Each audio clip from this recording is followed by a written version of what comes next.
आज का हमारा टॉपिक है properties of equalities of real numbers.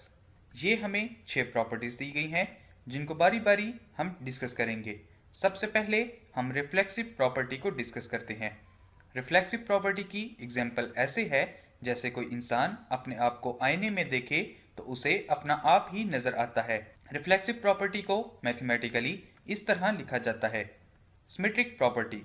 Symmetric property की एग्जाम्पल के लिए हम कंसिडर करते हैं कि हमें एक तराजू दिया गया है जिसकी लेफ्ट हैंड साइड पर हमने डॉलर्स रखे हैं जबकि राइट हैंड साइड पर हमने एक बैग रखा है। इन दोनों ऑब्जेक्ट्स का वेट आपस में बराबर है। अब हम एक और तराजू लेते हैं जिसकी राइट हैंड साइड पर हम डॉलर्स को रखेंगे और लेफ्ट हैंड साइड पर हम बैग को रखेंगे। तब भी इन दोनों तराजू का वेट आपस में बराबर होगा। सिमेट्रिक प्रॉपर्टी के मुताबिक अगर a b के बराबर है तो b भी a के बराबर ही होगा। Transitive property. ट्रांजिटिव प्रॉपर्टी की एग्जांपल के लिए हम कंसिडर करते हैं कि अली और उमर का वेट आपस में बराबर है जबकि उमर और अहमद का वेट आपस में बराबर है, जिसकी वजह से अली और अहमद का वेट भी आपस में बराबर होगा। ट्रांजिटिव प्रॉपर्टी के मुताबिक अगर a b के बराबर है, b c के बराबर है तो a और c भी आपस में बराबर होंगे। Additive property. एडिटिव प्रॉपर्टी के लिए हम अगेन एक तराजू कंसिडर करते हैं जिसकी लेफ्ट हैंड साइड पर हमने एक बॉक्स रखा है जबकि राइट हैंड साइड पर हमने कुछ पेंसिल्स रखी हैं।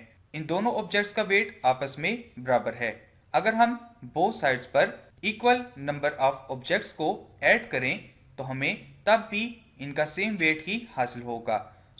एडिटिव प्रॉपर्टी के मुताबिक अगर a b के बराबर है और हम बोथ साइड्स पर c को ऐड करते हैं तो एडिशन के नतीजे में हमें बोथ साइड्स का सेम आंसर हासिल होगा। Multiplicative property. मल्टीप्लिकेटिव प्रॉपर्टी के मुताबिक अगर a b के बराबर है और हम बोथ साइड्स पर c को मल्टीप्लाई करते हैं तो मल्टीप्लिकेशन के नतीजे में हमें बोथ साइड्स का सेम आंसर हासिल होगा। Cancellation property. कैंसिलेशन प्रॉपर्टी की दो टाइप्स होती हैं, for addition and for multiplication. सबसे पहले हम कैंसिलेशन प्रॉपर्टी फॉर एडिशन को डिस्कस करते हैं, जिसके लिए हम कंसिडर करते हैं कि हमारे पास एक तराजू है जिसकी बोथ साइड्स आपस में बराबर हैं। अगर हम बोथ साइड्स से डॉलर्स को रिमूव कर दें तब भी हमें बोथ साइड्स का वेट सेम ही हासिल होगा। कैंसिलेशन प्रॉपर्टी के मुताबिक अगर a और c और b और c की एडिशन आपस में बराबर है और बोथ साइड से c को कैंसिल कर दिया जाए तब भी हमें a और b सेम ही हासिल होंगे।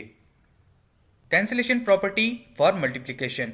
इस प्रॉपर्टी के लिए हम कंसीडर करते हैं कि हमारे पास एक तराजू है जिसकी बोथ साइड्स का वेट आपस में बराबर है। अगर हम इस तराजू को दो हिस्सों में स्प्लिट कर दें तब भी इसका वेट बराबर होगा। कैंसिलेशन प्रॉपर्टी फॉर मल्टीप्लिकेशन के मुताबिक अगर a और c की मल्टीप्लिकेशन b और c की मल्टीप्लिकेशन के बराबर है और बोथ साइड से c को बाय डिवीजन कैंसिल कर दिया जाए तब भी a और b आपस में बराबर होंगे। This is the lesson of this session.